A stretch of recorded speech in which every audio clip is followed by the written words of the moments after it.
धन्यवाद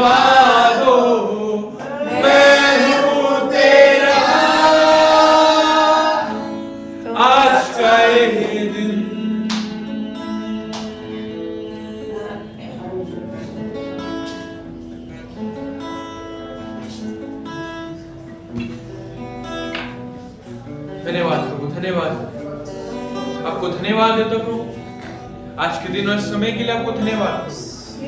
धन्यवाद देता क्योंकि आप अगर नहीं चाहते तो हम लोग आज नहीं देख पाते आज के दिन, इसलिए आपको धन्यवाद देता हूँ। आपकी कृपा, आपकी करुणा, आपकी दृष्टि के लिए हम आपको धन्यवाद देते हैं। धन्यवाद प्रभु, धन्यवाद।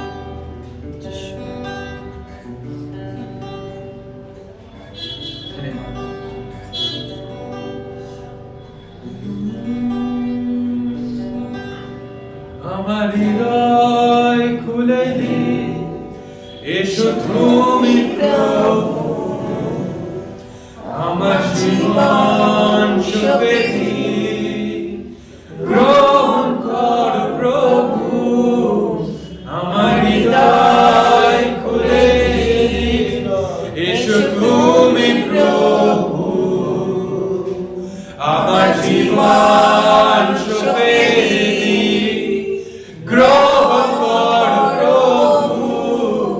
আমার হৃদয় খুলে দি, এসো তুমি প্রভু, আমার জীবন সঁপে দি, গ্রহণ কর প্রভু।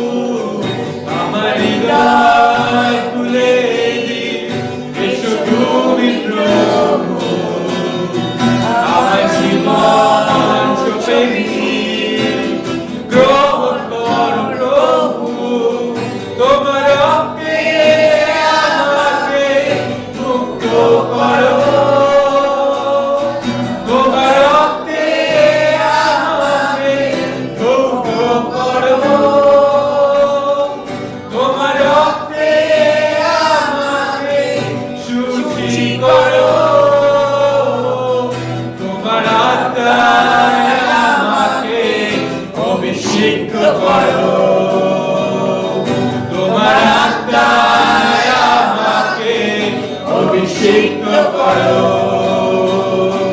আমার হৃদয় খুলে দি, এসো তুমি প্রভু, আমার জীবন সঁপে দি, গ্রহণ কর প্রভু।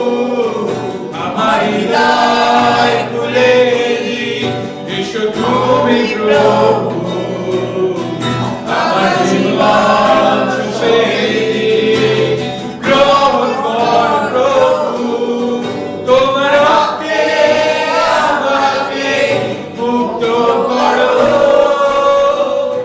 তোমার রক্তে আমাকে মুক্ত করো, তোমার রক্তে আমাকে শুচি করো, তোমার আত্মায় আমাকে অভিষেক করো, তোমার আত্মায় আমাকে অভিষেক করো, তোমার রক্তে আমাকে মুক্ত করো, তোমার রক্তে আমাকে মুক্ত করো, তোমার রক্তে আমাকে শুচি করো, তোমার আত্মায় আমাকে অভিষেক করো, তোমার আত্মায় আমাকে অভিষেক করো। আমার হৃদয় খুলে দি, এসো তুমি প্রভু, আমার জীবন সঁপে দি, গ্রহণ কর প্রভু। আমার হৃদয় খুলে দি, এসো তুমি প্রভু, আমার জীবন সঁপে দি, গ্রহণ কর প্রভু। তোমার রক্তে আমাকে মুক্ত করো, তোমার রক্তে আমাকে ধৌত করো, তোমার রক্তে আমাকে শুচি করো,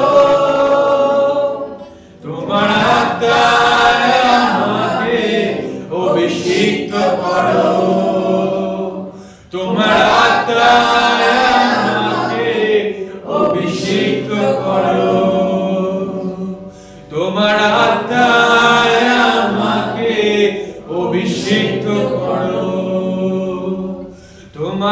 আত্মায় আমাকে অভিষিক্ত করো। Yes, Lord. धन्यवाद प्रभु, हम अपने आप को आपके सम्मुख सौंपते हैं प्रभु। हमारे जीवन में प्रभु आपका कार्य पूरा हो। हमारे जीवन में जो उद्देश्य आपने प्रभु स्थिर करके रखा है प्रभु, उस उद्देश्य को हमारे जीवन में पूरा करो प्रभु। इस दुनिया में प्रभु हम लोग खुद के लिए नहीं, मुझे आपके लिए जी सके प्रभु। मुझे आपके सुसमाचार प्रचार में अपना जीवन दे सके प्रभु। आप सहायता करो इस जीवन को प्रभु। आप जितना उपस्थित है प्रभु इस समय प्रभु, हमारे हृदय में प्रभु आप बात करो, ताकि इस जीवन को जो आपके कामों के लिए यूज कर सके प्रभु।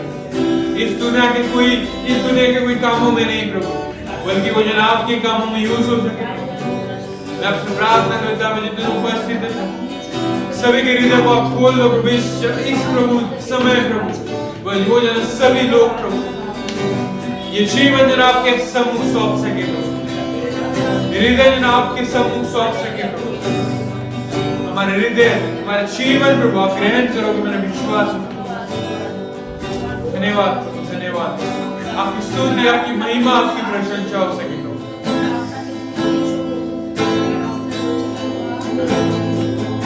ओ तेरी स्तुति और आराधना करता हूँ मैं तुझसे ये प्रार्थना, महिमा से तेरी तू इस जगह हो पर, जो भी तू चाहे तू यहाँ पे कर।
आपको धन्यवाद देते हैं और एक बार आज के दिन आज सभी के लिए आपको धन्यवाद देते हैं और एक बार सभी को प्रभु आपने आपके भवन में अपने घर को धन्यवाद धन्यवाद प्रभु यहाँ पे जितने लोग उपस्थित हैं सभी को आपके हाथों में देता हूँ आज के दिन में प्रभु उनके जीवन में आपका अद्भुत कार्य को आप करो उनके जीवन में आपका आश्चर्य कार्य हो सके क्योंकि आपके लिए कोई काम कठिन नहीं आप सब कुछ कर सकते हो क्योंकि जो वचन में लिखा है जो मनुष्य के लिए असंभव है आपके लिए संभव है धन्यवाद प्रभु हम आपके नाम पे विश्वास करते हैं आज के दिन में मुझे अद्भुत कार्य को करके जीवन में के परिवार में हो सके इस साल में अरे कि जीवन में आपके दया पर कृपा आपकी दृष्टि आपका अनुग्रह प्रभु आपको ब्लेसिंग करेंगे तो जीवन में धन्यवाद देता हूँ इस सर्विस को मैं आपके हाथ में देता हूँ सुबह प्रभु आपको मैं देखना तो जो भी करेंगे प्रभु आपको महिमा मिले आपको ग्लोरी मिले प्रभु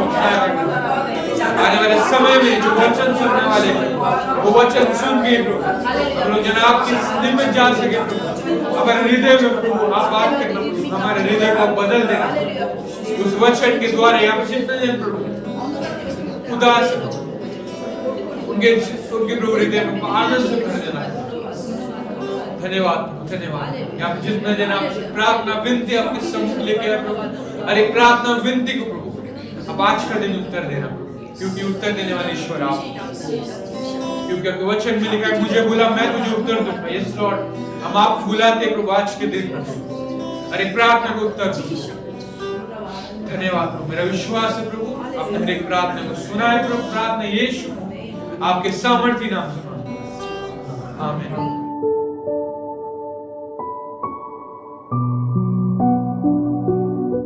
আমরা কারা কারা পরীক্ষা পড়লে বা জীবনে বাধা আসলে ভয় পায় সবাই ভয় পায় কারা কারা না এখানে যদি বলি আমি ভয় পাই না তো অনেকজন পাঁচটার হাত তুলছে আমরাও হাত তুলি এরকম না প্রত্যেক মানুষের জীবনে কি হয় বাধা আসে আর বা পরীক্ষা আসে আর ওই পরীক্ষাতে যদি আমি ফেল করি আমি আগে বাড়তে পারবো না সে স্টুডেন্ট লাইফ থেকে সংসার লাইফ পর্যন্ত প্রত্যেকের জীবনে পরীক্ষা আসবে হ্যাঁ কি না পরীক্ষা ছাড়া কোনো মানুষ সাকসেসের পথে যেতে পারে না তো আজকে আমি যেটা বলতে চাই যে বাধাতেও আপনি থামবেন না পরীক্ষাতেও থামবেন না সবসময় প্রস্তুত থাকুন যাতে আমি ওভারকাম করতে পারি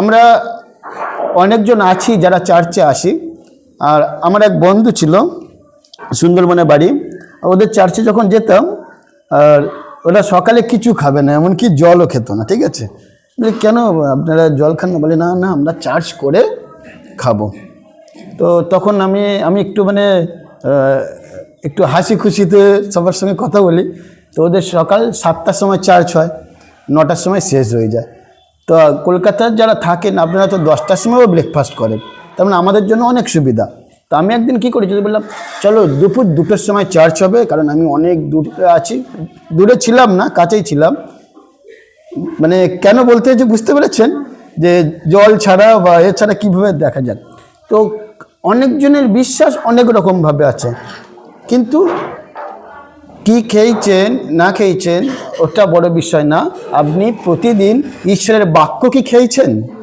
ওটাই বড় বিষয় তো এইরকমই জিনিস আপনি যদি ফিজিক্যালি ব্রেকফাস্ট বা যাদের চা খাওয়ার নেশা তো চা খেতেই হবে মাথা এমনি করে ঘোরে এই হয় মানে আমি তো চা মানে তরল জিনিস খাই না চা কোল্ড ড্রিঙ্কস তো পরিস্থিতি অনুযায়ী আবার খেয়ে নিতে হয় আমি আপনাদের বলছি যদি আমি না শারীরিক খাবার না খাই লাঞ্চ করলাম না ডিনার করলাম না ব্রেকফাস্ট কী হবে শরীর অসুস্থ হবে অসুস্থ হতে তো বেডে শুয়ে যেতে হবে ডাক্তার ডাকবে তারপর যদি আমি খাবো না আমি খাবোই না তো একদিন চোখ বন্ধ করতে হবে চিরনিদ্রায় চলে যেতে হবে এইরকমই আপনি যখন আধ্যাত্মিক বিষয় যদি না পড়েন আমাদের বাচ্চাদের ওপর আমরা খুব টর্চার করি পর সকাল সন্ধ্যে টিউশন এখানে পর হাতের কাজ হয়েছে হোমওয়ার্ক হয়েছে এই হয়েছে টিচার কী দিয়েছে হ্যালো ম্যাম আমার ছেলেকে কেমন দেখছেন 3-4 দিন হলো মানে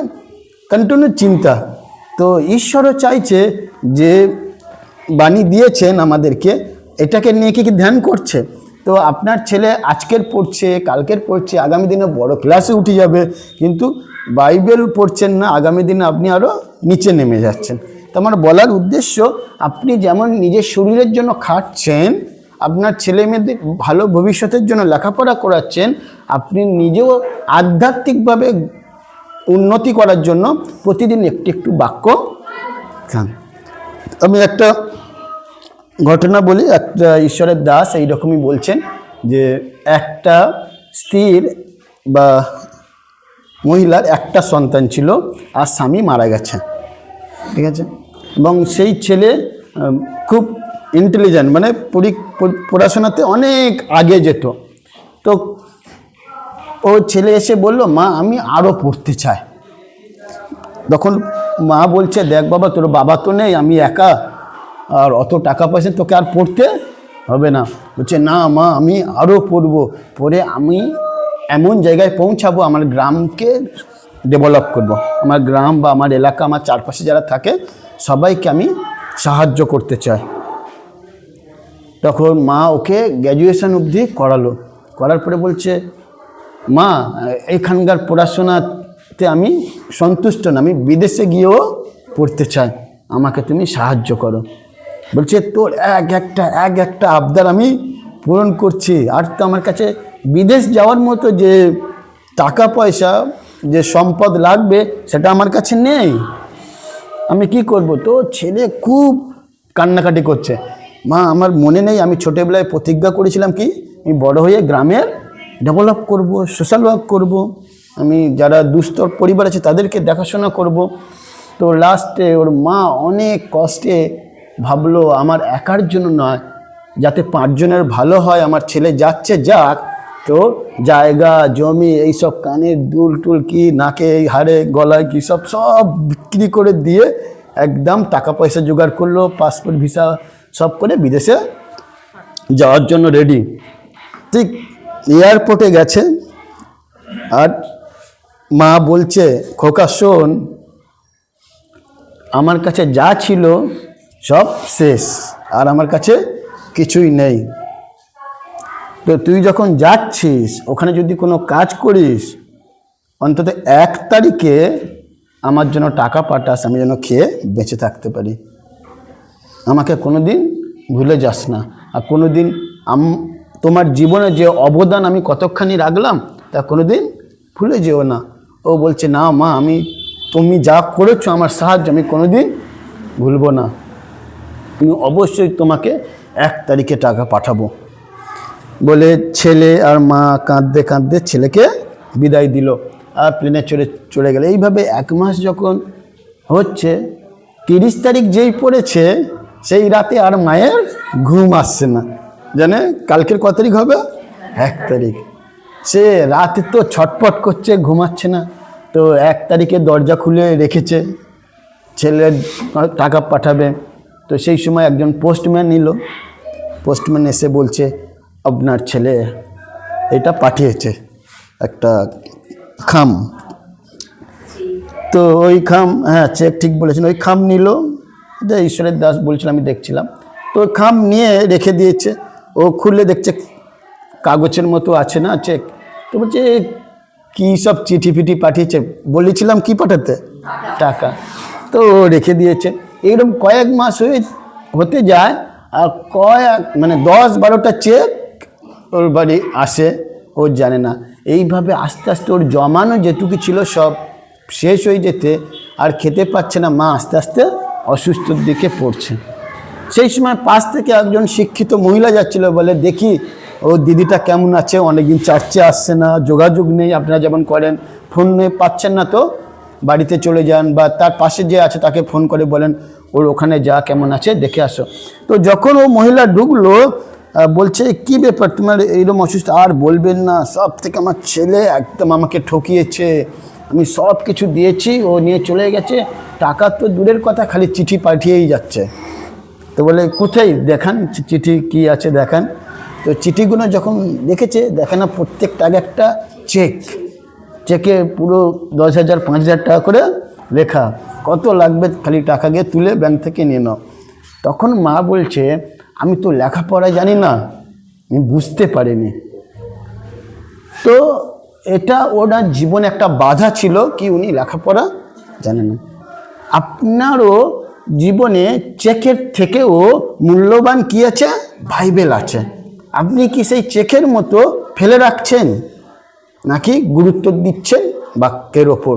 কারণ চেক শুধু টাকা দিল, কিন্তু আপনাকে অনেক কিছু দেবে, জীবনের প্রত্যেকটা জিনিস দেবে। তো এই কারণে আপনাদের বলতে চাই যে বাধাতে আমরা থামবো না। যদি চেক এসেছে, যদি চিঠিও আসে, মা চাইলে কাউকে দিয়ে পড়াতে পারতো, যে তার মাথায় আসেনি যে টাকা কেন পাঠায়নি, আর মনে হয় অভিশাপ দিয়েছে ছেলেকে, টাকা পাঠাতে বলেছি টাকা আসেনি কেন, তাই না? এইরকমই। তো আপনার জীবনে হয়তো সবাই পড়তে পারেন এখানে জানি, তো বাইবেল পড়ুন আর আশীর্বাদ নিন। তো আমি আজকের বাইবেল খুলতে বলছি না, আমি যখন বলবো আপনারা নোট করে নিতে পারেন, কারণ অনেক দু একটা ঘটনা বাইবেল থেকে দেখব। আর আমি সবসময় প্রচার করি নতুন নিয়ম আর পুরাতন মিলে যাতে একই সঙ্গে যায়। তো পুরাতন নিয়ম থেকে একটা ঘটনা আমরা শুনি যে জিরিহো বলে একটা শহর ছিল। মনে রাখছেন প্রচার কি? বাধাতে আমরা কি করব না, থামবো না। বাধাতে কেউ আমাকে আটকাতে পারবে না। যখন আব্রাহাম, ঈশ্বর ওনাকে আদেশ দিয়েছিল তুমি কোথায় যাবে, কোন দেশে? কনান দেশে, ঠিক আছে। আর ও সেই সময় ভয় পাচ্ছে। যখন ভয় পাচ্ছে, আর ঈশ্বর তখন এই বাক্যটা আপনাদের যে এবছর থিম আমাদেরকেও পাঠিয়েছে, এটা উনি ঈশ্বর আব্রাহামকে বলছেন, তুমি ভয় করো না, তুমি সাহসী হও। আর ঠিক এই লাইনের আগে আছে, আমি তোমার ঢাল, আমি তোমার পুরস্কার দাতা, ঠিক আছে। কি পুরস্কার দেবে? অত্যন্ত মহান পুরস্কার। তো যদি বাধার সময় ভয় পান, আপনি প্রার্থনা করুন, ঈশ্বর সমস্ত বাধার পথ বলে দেবে। তো এইরকমই 15 অধ্যায় 1 পদে যেমন লেখা আছে, আমি তোমার ঢাল, আমি তোমার মহান পুরস্কার দাতা, তুমি কেন ভয় পাচ্ছ? তো আমরা আগেই ভয় পেয়ে আর আমাদের জীবন এমন চালাতে থাকি, নিজের বুদ্ধিতে চলতে থাকি। সে জোনার মতো। জোনা নিনবী শহর দেখে ভয় পেয়ে গেছিল যে ওখানকার মানুষ খুব বদমাস, আমি গেলে হয়তো আমাকেও কি পুরো শেষ করে দেবে, মার্ডার করে দেবে। বাবা, ঈশ্বর তো দেখছে না, ঈশ্বর তো আমার সামনে নেই, আমি পালাই। কিন্তু অন্ধকারে ঈশ্বর দেখতে পায়, তুমি যেখানে লুকিয়ে থাকে ঈশ্বর দেখতে পায়। জাহাজের তলায় গিয়ে ঘুমাচ্ছিল, সেখান থেকে উঠালো। তো এইরকমই বাধাতে যদি আপনি আপনার দিমাগ কাজে লাগান, ওতে আরও বিপদ বাড়বে। আমি আমার জীবন থেকে বলছি, আমি একবার যখন বাইবেল কলেজে যাওয়ার আগে একটা ছেলের জ্বর হয়েছে, ঠিক আছে। এবার জ্বর হইতে ছোটোবেলা মারা এখানে একটা রুমাল বা দিত, আমিও তার কাঁড়ি কাঁড়ি করে মাথায় দিচ্ছে। এবার এত জল দিচ্ছি, এখান থেকে গড়িয়ে গড়িয়ে গায়ে ফায়ে পড়ছে। যত জল দেবো তত ভালো হবে। এবার বুঝতে না পেরে ওকে জল দিলাম। তারপর ও আর আমি ছিলাম, প্রার্থনা একবার ও করছি না, 1 সেকেন্ডও প্রার্থনা করছে। আমি বলি, শোন, জল খালি এখানে দিলে হবে, তোর তার চেয়ে বাথরুমে নিয়ে যায়, গিয়ে মাথায় করে জল ঢেলে দিই, তাই না? পুরো জায়গায় জল লাগবে। তো অনেক করে স্নান করেছে, তারপর দেখি না জ্বর আস্তে আস্তে কমছে না, বাড়ছে নিজের বুদ্ধিতে। তো আমাদের যখন ওয়ার্ডেন হলো, এসে বলছে কী ব্যাপারে এবার? তো আমাকে তো দিল উত্তম মধ্যম, যে ডাক্তারি করা হচ্ছে, তুমি পাস্টার করো, ডাক্তার করতে যাবো না। তার মানে কি নিজের বুদ্ধি। আর যদি ওর আরও যদি ঠান্ডা লেগে 2-3 দিন যদি ওকে আমি পরিচর্যা করতাম, এই পরিচর্যা এই ধরনের, তাহলে কী হতো, ঠান্ডা লেগে নিউমোনিয়া না কী সব হয়ে ও মানে চলে যেত। আমি ভাবতাম ওর জ্বর কমবে, আরও ঠান্ডা এরকম দিয়ে। তার উপরে আবার আইসক্রিম এনে দিয়েছিলাম, বলি খা, তো শরীরে ঠান্ডা হলে তবে তুই ঠিক হবি। তো আমাদের বিবেক কি, যে আমার জ্বর হয়েছিল, আমার মা এখানে এই দিয়েছিল, কিন্তু ওটা কতটা দেয়, নিগড়ে দেয় কি কীভাবে দেয়, কতটা, ওই সব শিখিনি। মানে এটা ঠান্ডা হবে তো এরকমই। তো এই কারণে মানে হয়তো মজাক লাগছে, সে আজ পর্যন্ত আমার সঙ্গে কথা বলে না, ঠিক আছে। হচ্ছে নর্থ ইস্টের ছেলে। তো এই কারণে বলছি, নিজের দিমাগ লাগাবে না, অনেক ক্ষতি হয়ে যেতে পারে। তো জিরিহো যে শহর আছে, ওখানে আমি ঘটনাটা বলছি শুনুন, ওটা জিওসিও 6 অধ্যায়ে আছে, আপনাদের বার করতে হবে না, বাড়ি পড়ে নেবেন। জিওসিও 6 অধ্যায়ে যখন মোশি মারা গেলেন, মারা যাওয়ার পরে নেতৃত্ব দেওয়ার জন্য কে এগিয়ে এলো? জিওসিও, কারণ হারুনও ইতিমধ্যে মারা গেছে। তো যখন জিওসিও এসে, জিওসিও একটু ভয় পাচ্ছে যে এতদিন আমার সঙ্গে একটা ডান হাত ছিল, বলে না পাড়ার নেতারা থাকলে ডান হাত, এ আমার বাম হাত, এরকম ঈশ্বর বলছে আমি তোমার ডাইনে আছি, মানে ঈশ্বর আমার ডান হাত। তো এইরকমই জিওসিও ভাবছে মোশির মতো লিডার আমার কাছে ছিল, ও আজকে চলে গেল, ও হতাশায় মনে দুঃখ নিয়ে বসে আছে। সেই সময় ঈশ্বরের বাক্য তার কাছে উপস্থিত হলো। জিওসিও 1 অধ্যায় 5 পদ বলছে, জিওসিও তুমি ভয় পেও না, তুমি নিরাশ হইও না, তুমি বলবান হও, তুমি সাহস করো, আমি যেমন মোশির সঙ্গে ছিলাম আমি তোমার সঙ্গেও থাকবো, যেমন মোশিকে সমস্ত বিপদ থেকে রক্ষা করেছি আমি তোমাকেও রক্ষা করব। তুমি শুধু একটু দাঁড়াও প্লিজ, তুমি দাঁড়াও, এই লোকগুলোকে কনানের দেশে নিয়ে যেতেই হবে, মোশি পারিনি, তোমার উপর দায়িত্ব দিচ্ছি। ঈশ্বর ওকে অনুরোধ করছে, ও বলছে বোধহয় আমার দ্বারা হবে না, এত লোকেরকে কীভাবে সামলাবো, দেন না, এইরকমই মনে হচ্ছে। আর ঈশ্বর ওকে সবসময় পুশ করছে, ঈশ্বরের বাক্য দ্বারা এনকারেজ করছে, উৎসাহ দিচ্ছে। সেই সময় উনিও যখন নিয়ে যাচ্ছেন, আর কনান দেশটা এমন একটা দেশ, ধরে নাও এই টেবিলটা জিরিও, কনান দেশ, এই মাঝখানটা হচ্ছে জিরিও, আর ওই দিক থেকে আসছে, মানে পুরো টিম নিয়ে জিওসিও তার লোকজন ইসরায়েল জাতিকে নিয়ে কোথায় আসার জন্য? কনান দেশে। আর মাঝখানে একটা শহর পড়েছে, যে শহরের নাম জিরিহো। আর জিরিহো লোকেরা ভাবতো কেউ কোনো দিন আমাদের ওপর ধ্বংস নিয়ে আসতে পারবে না, আমাদেরকে কেউ বিনষ্ট করতে পারবে না, কারণ কি আমাদের এখানকার রাজারা বসে আলোচনা করে এমন একটা দেয়াল তৈরি করে দিয়েছে, ওই দেয়ালের ভিতরে কেউ আসার ক্ষমতা নেই। চীনের যেমন প্রাচীর আছে, আমরা পড়েছি ইতিহাসে, তো ওই রকমই এত মজবুত দেওয়াল বানিয়েছে যে বাইরের মানে শত্রুরা আক্রমণ করতে পারবে না। আমরা এই এখন যদি বর্ডার দেখি, পাকিস্তান ইন্ডিয়ান বর্ডার, চীন ইন্ডিয়া বর্ডারে বেশি আমরা লোক লাগাই, কারণ কি ওরা চাই সবসময় আমাদের দিকে নিতে। তো তখন তো এইরকমই ছিল না, তো পাঁচিল একদম মোটা মোটা দেওয়াল তুলে পুরো শহরটাকে ঘিরে রেখেছিল। আর ওরা ভাবতো আমাদের এই দেয়াল ভাঙার মতো কারোর ক্ষমতা নেই। আর জিওসিও সেই জায়গায় এসে একদম হতভম্ব হয়ে পড়েছে, আমার সামনে একটা বাধা বিশাল বড় দেওয়াল, আর দেওয়ালের ওপারে যেতে পারলে তবে তো তোমার সেই প্রতিজ্ঞাত কনান দেশ, আমি কিভাবে যাব? ঈশ্বর আমাকে বলুন। আপনার জীবনেও এইরকম যদি বাধা আসে, আপনি প্রার্থনা করুন, ঈশ্বর উত্তর দেবেন। আপনার প্রার্থনার সময় লোক হয়তো বলবে আপনি পাগল হয়ে গেছেন, যেমন ইয়োবের স্ত্রী বলেছিল তোমার ঈশ্বরকে তুমি জলাঞ্জলি দাও, আমি চললাম, রইল ঝোলা চললো ভোলা, তোমার সঙ্গে আমার সম্পর্ক করে লাভ নেই, তুমি যেমন মানে জীবন কাটাচ্ছ এর থেকে মরণ ভালো। তোমার গায়ে কি হয়ে গেছে? দাগ দাগ, ফোসকা, কেউ পছন্দ করছে না, তিনটে বন দিয়ে এসেও যা ইচ্ছা বলে চলে গেছে, এমনকি নিজের স্ত্রীও ছেড়ে চলে গেছে। এই পৃথিবী কেউ কারো না, শুধু ঈশ্বর আপনার রয়েছে, আপনিও ঈশ্বরে রয়েছেন। তো এইরকমই সময় এত বাধা, আপনি হয়তো প্রার্থনা করছেন, পাশ থেকে বাবা খাওয়ার চাল নেই বাড়িতেও প্রার্থনা করছে, লোক হাসতে পারে, কারণ জিওসিওরা যখন বলছে আর ওই জিরিওর লোকেরা হাসাহাসি করছে, এরা দেয়াল ভাঙতে এসেছে, হাতে তো কিছুই নেই। কি কি ছিল ওদের হাতে জানেন? একটা পালকি দেখেছো? পালকি আগে আমি মানে ইউটিউবে দেখি, পালকি মানে দেখিনি, তো আমার বাবারা যেন বিয়ে করেছে পালকি চড়ে চড়ে, তো ওই পালকির মতো আছে। আর নিয়ম সিন্ধুক, যেটা 10টা আজ্ঞা দিয়েছিল, ওটা সবাই এরকম ধরে ধরে নিয়ে যাচ্ছে। তো এখানে বাধা দিয়াল ওখানে আটকে গেছে। আর বাঁশি ছিল কিছু এরকমই বাঁকানো, সিঙ্গার বলে, হ্যাঁ ওইরকম মোষের সিংহের মতো, ওইরকম বড় বড়, আর কিছুই ছিল না। তাই জিরিহোর লোকেরা ভাবছে এরা এই নিয়ে যুদ্ধ করতে, যুদ্ধের সময় তো কী কী প্রয়োজন? তরোয়াল, বন্দুক, তীর, ধনুক, যাই হোক অনেক কিছু প্রয়োজন।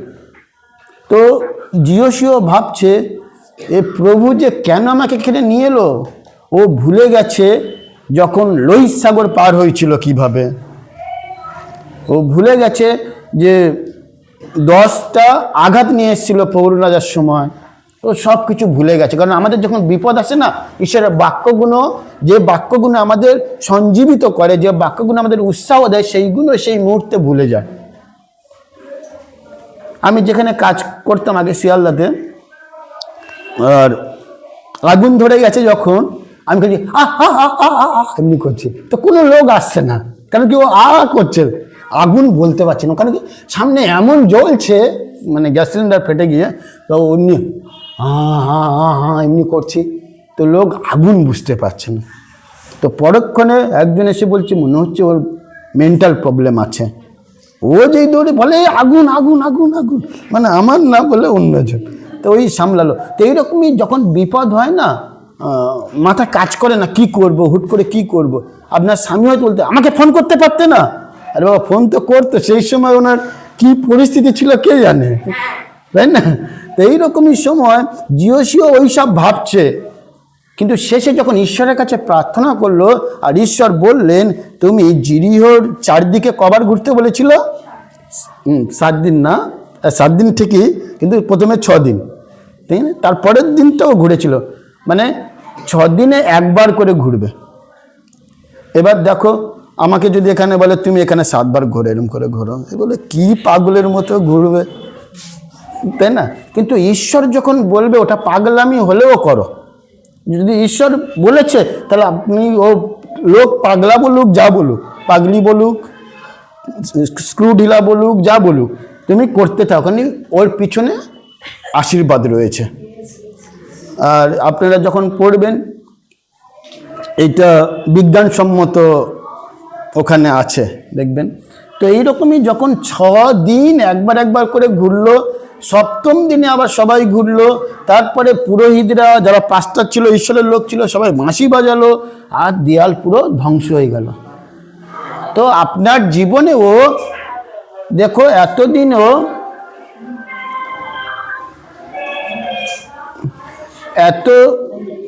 ওইরা যে ঘুরেছে, আপনাদের কি মনে হয় জিরিহোর লোকেরা দেখেছিল কি ওদেরকে? হ্যাঁ কি না? নিশ্চয়ই দেখেছে। ছেড়ে দেখ, খালি ঘুরছেই তো, তাহলে এরকম করে ঘুরপাক খাচ্ছে।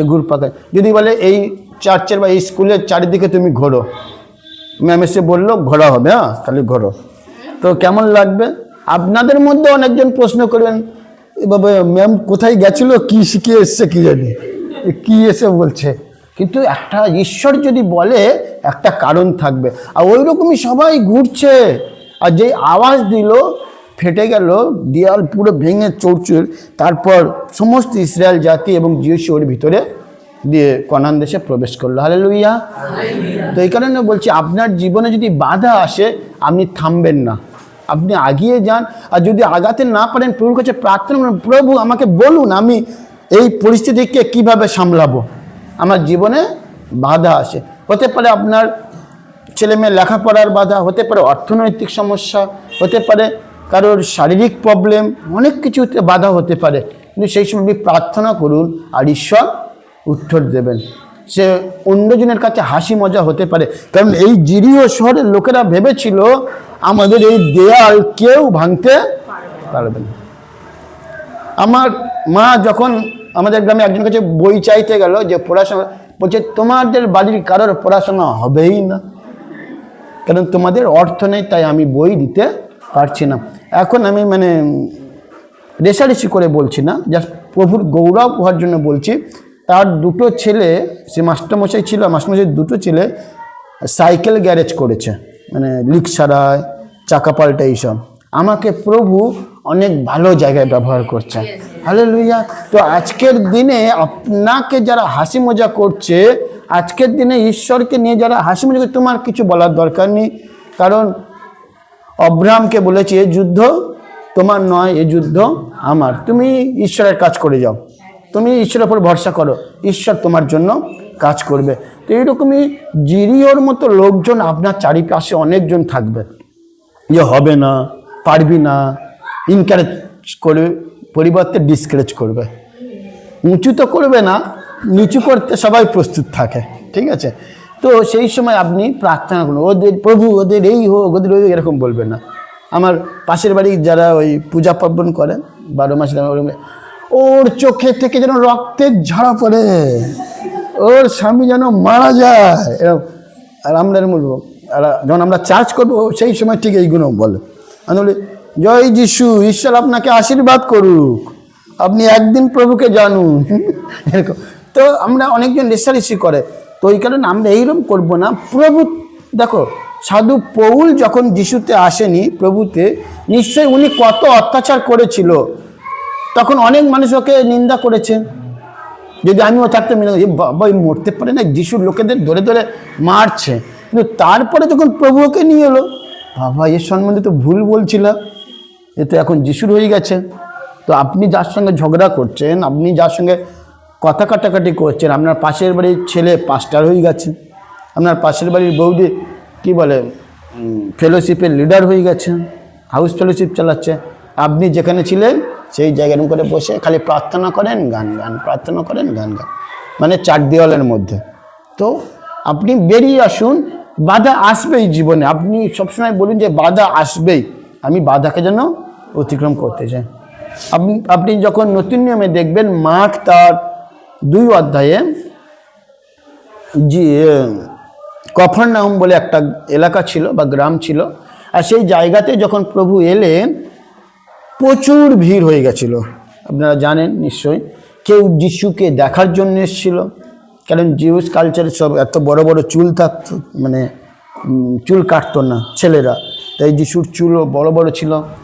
কেউ ভাবলো, আমি শুনেছি যিশুর কাছে এলে লোক কি হয়, সুস্থতা পায়, তাই আমার এই রুগীকে নিয়ে যায়, আমার স্ত্রীকে নিয়ে যায়, আমার স্বামীকে নিয়ে যায়, আমার শ্বশুর হাঁটতে পারছে না, নিয়ে যায়, যদি হাঁটার শক্তি পায়।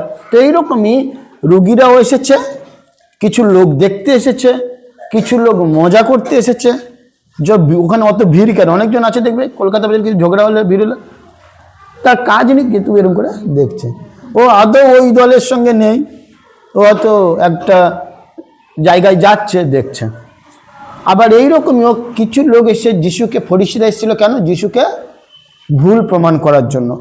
তো সব মিলিয়ে এত লোক, সেখানে লেখা আছে মার্ক লিখিত সুসমাচার 2 অধ্যায়ে যে 4 জন মিলে আর খাটিয়া করে একজন পক্ষঘাতীকে নিয়ে যাচ্ছিল। আর তাদের সামনে কি হলো? একটা বাধা, প্রচুর ভিড়। আর এই ভিড় টোপকে আমি যিশুর কাছে কিভাবে নিয়ে যাব? আপনি হলে কি করতেন?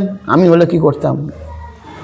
ওখানে রেখে তাম, বাবা প্রোগ্রাম যখন শেষ হবে তারপর ডাকবো, হতে পারে। কিন্তু সেই ভিড়কে টোপকে তারা ছাদে গেল, মানে চালে গিয়ে ওই উপরটা খুলে আর নিচে নামালেন। আমি ছোট ছোট করে বলছি, তাহলে দেখুন তাদের সামনে বাধা এসেছিল, কিন্তু সেই বাধাকে ও যিশুর কাছে যাওয়া আটকাতে পারেনি।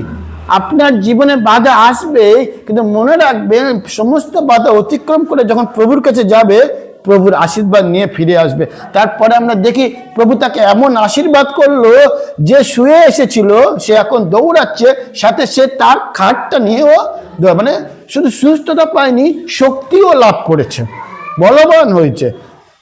আজকের আপনাকে বলতে চাই, আমাদের জীবনে যদি বাধা আসে, যেমন আমাদের চার্চকে নিয়ে আমি কিভাবে করব, আমাদের ব্যানার নেই, তারপর আমাদের চার্চের মেম্বার অনেকজন নিয়েছে, ওখানে জাস্ট আমাদের তো ব্যানার নেই, কারোর সঙ্গে যুক্ত নেই, কিভাবে করছে, তা আমাদের বাধা। আমি কি সব ছেড়ে দেবো? আমি গাছ বসেছি, গাছের ফল পেতে হবে, কি এই আশা। আমি সঙ্গে সঙ্গে প্রার্থনা করলাম, প্রভু কী করি।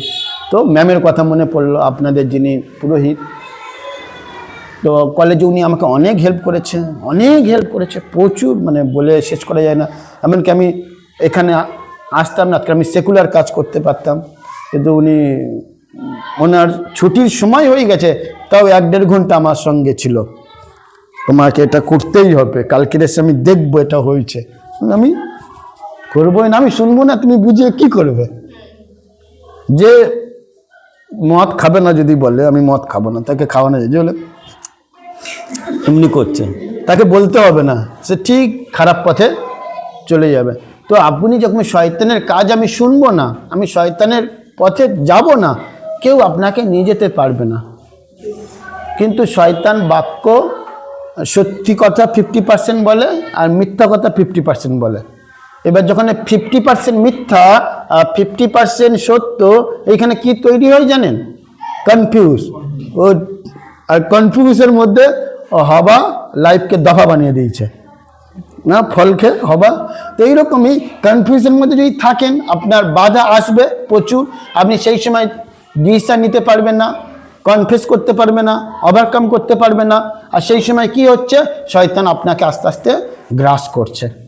এইখানে দেখুন জিওসিওর লাইফে ও নত হলো, নত যেন প্রার্থনা করলো, প্রভু কী করবে? এই পাঁচিল ভাঙার মতো আমার ক্ষমতা নেই। একদম প্রভু ডুনামাইসের মতো। ডুনামাইস দেখেছি যারা পাহাড় ফাটায়, আওয়াজ যে ওর বোমটা নিচে রেখে দিল, ডিনামাইট সরি, এত আওয়াজ যে পুরো ফাটিয়ে দেয়। তো ওইখানে প্রভু পুরো বিজ্ঞানের মতো ব্যবহার করে, সায়েন্সটিস্ট পুরো বলা যায় ঈশ্বর কি জোরে জোরে বাজাও, চিৎকার করো, সব যেই চিৎকার করছে ভেঙে গেল। ওইরকম আপনাকে ঈশ্বর উপায় বলে দেবে। আরেকটা ঘটনা বলে শেষ করি, মানে কতটা অনেক বাধা আছে বাইবেল, আপনি পুরো প্রচুর বাধা, ঠিক আছে? আর এই বাধাটা শেষ বাধা আপনাদের জন্য। আপনারা যারা মারা আছেন, আর বাইবেল লেখা আছে একটা শারীরিক প্রবলেম থাকে, আর সেই প্রবলেমের সময় ওরা ঈশ্বরের গৃহেতে যেতে পারে না, পুরাতন নিয়মে বলছেন, এবং ও পবিত্র স্থানে যেতে পারে না, কিছুদিন ওকে আলাদা থাকতে হয়, সূচি অসুচির বিষয়গুলো থাকে, ঠিক আছে? আমি বলতে চাইছি সেই রক্ত ঝরতো যে মহিলা, ও মহিলাকে তখনকার দিনে যদি ওই রকমই দেখা হতো, তাহলে তাকে ঘর থেকে বার করে দেওয়া হতো। আর ওর জীবনে বাধা কি? ও পরিবারের সঙ্গে আর কানেক্ট নেই, যোগাযোগ হয় না। ওর পুরো পথের এক ধারে, ধরুন এখান থেকে যদি ধাপার মাঠ আছে, ধরুন ওখানে দিয়ে দিল, মানে কেউ লোকজন যাবে না।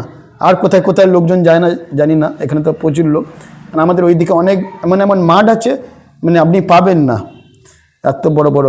তো এমন জায়গায় দিয়ে এসছে যাতে কোনো লোক তোমাকে না দেখে, বা তুমি যেন কোনো লোককে না দেখো, কারণ তোমার মধ্যে যে রোগ আছে। আর ওখানে লেখা আছে অনেক বছর ধরে ডাক্তার বুদ্ধি সব দেখিও পারেনি, লাস্টে লোক জানাজানি হয়েছিল, আর ওকে পথের বাইরে করে দিয়েছিল।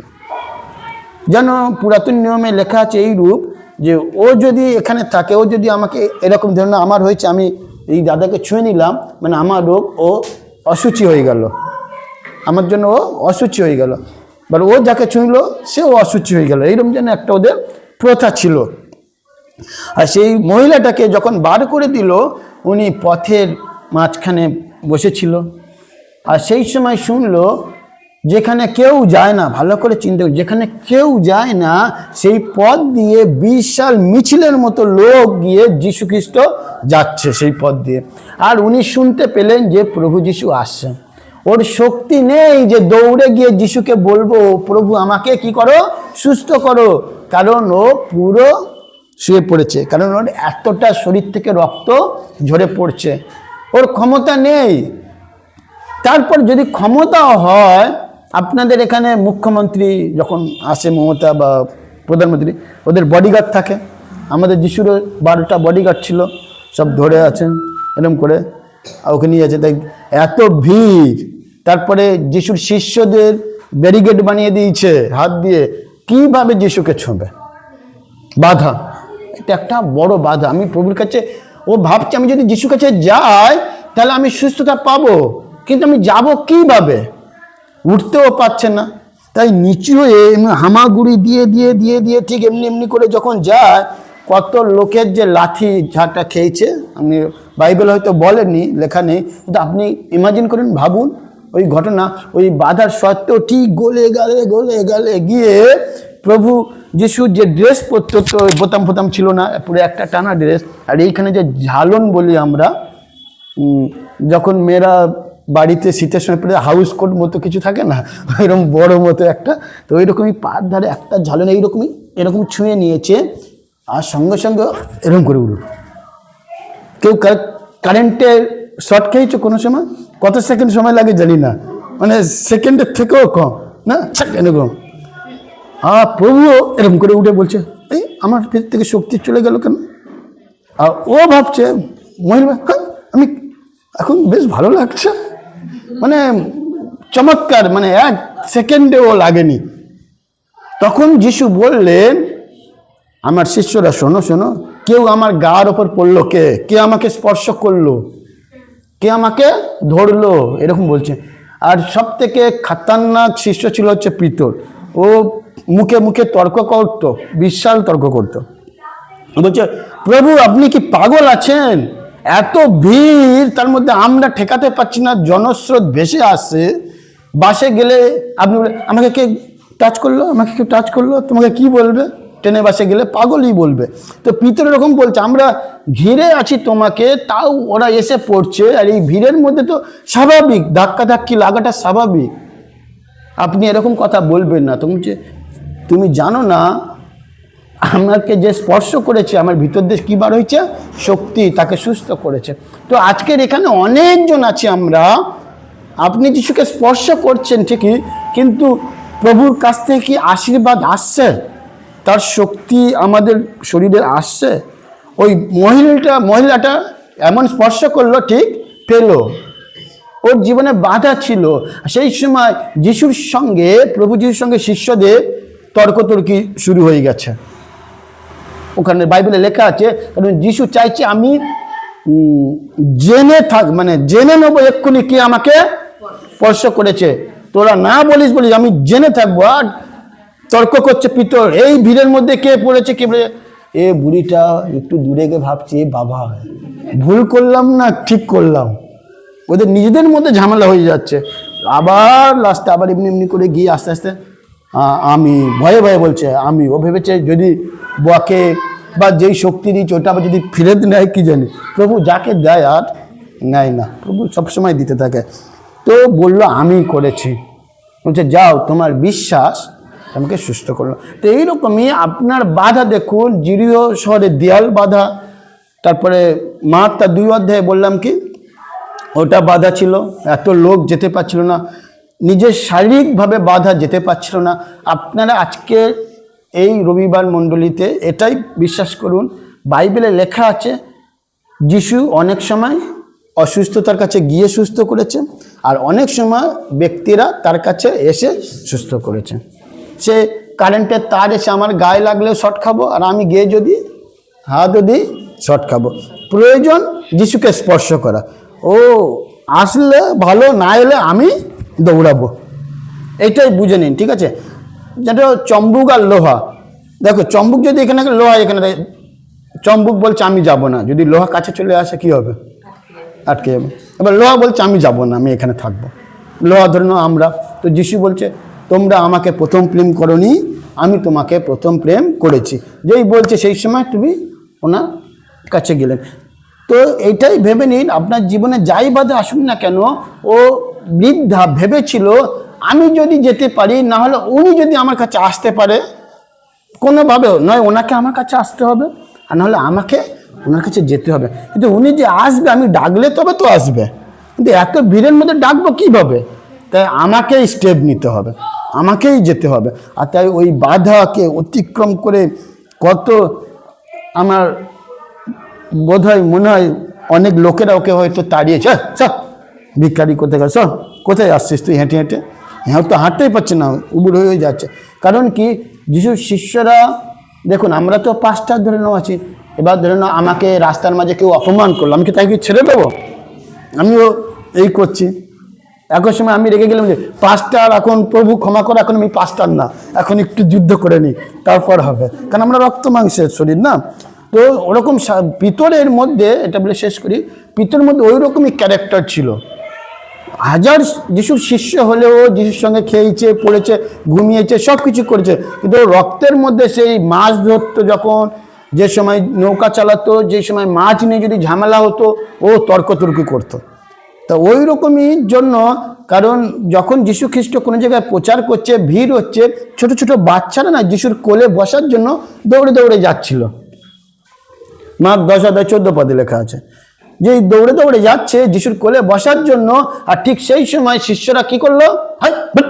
যা, গুরুকে খালি ডিস্টার্ব করছে, আমার গুরু এসছে, আমার প্রভু এসছে, ডিস্টার্ব করছো। মানে ওরা প্রভুকে ওদের প্রভু মনে করে, হ্যাঁ কেউ যেন স্পর্শ না করে। আর যখন ওই বাচ্চারা যাচ্ছে, ওরা কি করে, কোনো বাচ্চা যদি দৌড়ে আসে, যদি বোকা দিই আমরা, কীরকম ওরা হবে? আর আসবে না, কেঁদে কেঁদে চলে যাচ্ছে। সেই সময় যিশু বললেন, তোমরা থামো, কারণ স্বর্গরাজ্য কাদের? শিশুদের। তো আমাদের হৃদয় শিশুর মতো যেন হয়। আমরা সবসময় কেন বলছি, যখন শিশু অবস্থায় বাধা হলে অত চিন্তা করতো না শিশুরা। আমার মা আছে, আমার বাবা আছে, আমার দাদা আছে, আমার দিদি আছে, ওদেরকে গিয়ে বলবো, ওরা আমার উপায় বলে দেবে। কিন্তু বাবু, এখন তো আমরা সব বড় হয়ে গেছি, এখন তো নিজের পায়ে নিজে দাঁড়াতে হবে, নিজের বিপদকে নিজেই পার করতে হবে। তো এখন আমার মা নেই, বাবা নেই, দাদা নেই, কিন্তু সব থেকে বেশি যারা আছে ঈশ্বর। ওনাকেই বিশ্বাস করলে মাকে পাওয়া যাবে, বাবাকে পাওয়া যাবে, বন্ধুকে পাওয়া যাবে, স্বামীকে পাওয়া যাবে। তাই ওনার ওপর ভরসা করুন। আর জীবনে যাই বাধা আসুক না কেন, আপনি বলেন বাধাতে যেন আমি না থামি। যদি ওই 12 বছর ধরে রক্ত ঝরে পড়ছিল ও মহিলা যদি যেতে পারে, যদি সেই পোকঘাতে রুগীকে 4 জন মিলে যদি যেতে পারে, এইরকম স্কুলের বড় বড় এই দেয়াল আমরা কি ভাঙতে পারি আওয়াজ করে? যদি ঈশ্বর ওই দেয়াল ভেঙে দিয়ে কনান দেশে নিয়ে যেতে পারে, তারপরেও অনেক ঘটনা, যে সমুদ্রকে দুভাগ করে দিয়েছিল, চলে যেতে পারে, যদি সিংহের মুখ বন্ধ করে দানিয়েলকে বাঁচাতে পারে, আরও অনেক কিছু আছে না, অনেক রকম। তো আমাকে কেন পারবে না? আমি পারবো, আমি পারবো, আমি পারবো তোমার শক্তিতে। কারণ সাধু পৌল বলছে, আমি সমস্ত কিছুই করিতে পারি কার শক্তিতে? খ্রিস্টের অনুগ্রহে, তার দয়াতে। তাই এই বাক্য দ্বারা আজকের আপনাদেরকে আশীর্বাদ করুন। বাধাতে যেন আমরা কি করি না থামি, ভয় না পাই, বাধাতেও আমরা এগিয়ে যাব, আর আমাদের জীবনে সাকসেস আসবে।